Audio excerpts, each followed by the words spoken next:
இறக்கையுள்ள குஞ்சு இது, கூடு ஒன்றும் தேவையில்லை. புத்தியுள்ள பிள்ளை இது, கெட்டு நிக்க போவதில்லை.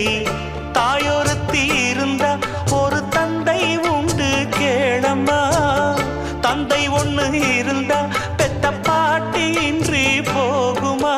தெருவோரம் கிடந்தும் அனாதை இல்லை. உறவென்னை வெறுத்தால் தினம் தருவேன் தொல்லை. கெட்டாலும் பட்டாலும் உன் பேரன்தான். என்னடி ஞான பெண்ணே, உண்மை சொல்லடி ஞான பெண்ணே. நடந்தால் 2 அடி, இருந்தால் 4 அடி.